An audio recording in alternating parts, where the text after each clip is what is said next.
Catus Maximus here. This is just a short video about what a joke and a nightmare it is to actually get smart home stuff working. The biggest issue really is that every darn manufacturer needs their own app. You have to register their app. Half of them require your phone number in order to verify the account that you're creating. And then you have to link those accounts just to get them work with your smart home devices. I've been buying stuff off of Amazon for years, so I figured I'd try an Echo Dot 2 because it's much cheaper. I also, of course, do YouTube, so I have a Google account, and I don't like Google's Assistant as much as I like the Echo, and thought it would be super simple. Since I had an Echo, I could use it to voice control my lights and not have it deal with the phone. Figured you'd plug these things in, and they'd just be discovered in the Alexa app. You know, I use the Alexa app on the phone to set them up, then I could just use them. No, turns out that the Belkin Wemo, the Best Buy Insignia, Torque, which makes a bunch of industrial, restroom products, TP-Link Casa, I need an account for each one of these devices. And by the way, Best Buy decided that they didn't want to deal with, probably some contract dispute.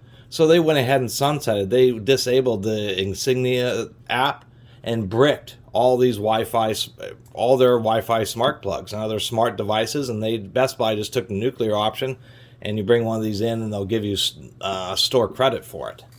So that's the big risk if you buy off-brand Chinese ones or something, and the servers apparently they require the internet, not just a Wi-Fi connection to the same router that, say, the Amazon is. Meaning that if their servers aren't accessible, your Wi-Fi smart devices can be bricked. And it's just annoying. If you buy one of Amazon's own branded smart plugs, you simply plug it in, open the Alexa app, it finds it, and then you can set it up and go. But it turns out that none of these other manufacturers do that. They're all treating their products as separate smart ecosystems. You use TP-Link app to control only TP-Link devices. Although apparently TP-Links can actually configure a lot of other brands' devices, even though they don't advertise that. But nonetheless, you got to use the TP-Link app, or the Torque app, or the Belkin Wemo app, like they're their own separate ecosystems. There is no standardization. They require you, once again, to create accounts, which seems totally pointless.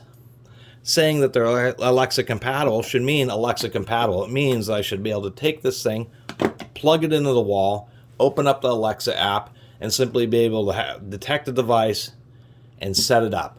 Not have to download separate apps to configure these devices, create a million different accounts, and have to have those accounts linked, because when you go into Alexa and you select Wemo, you have to log into your account to even use the device that you supposedly configured to be Alexa compatible. And it's just complete baloney. It's why the smart home stuff really isn't taking off. Like, I've been I read some articles about how it's not taking off like manufacturers wanted it to. This is why. It's not universally compatible. You have to go through a whole bunch of extra hoops instead of having something like an Alexa active and running and just be able to buy one of these devices, plug it in, and then just add it simply without having to go through additional apps, log into other additional accounts when you're already logged into your Amazon account.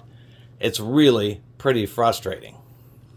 And so that's the deal with this video, and it's just kind of a warning that the smart home apps aren't all they're cracked up to be. There's just a couple called Zigbee and Z-Wave, which attempt to be a little bit more, standardized and less offensive.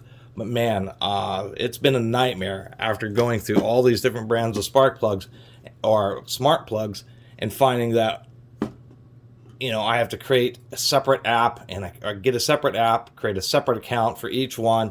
And if any of these manufacturers decide to shut down, or their website no longer stops working for the communication, then the products like the Insignia will become bricks. They'll become useless.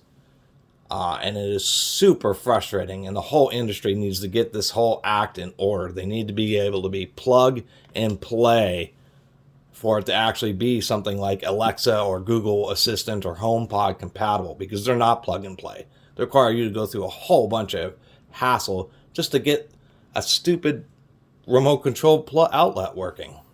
Anyway, I really appreciate everybody who's been watching and subscribing. And if you haven't subscribed, please do.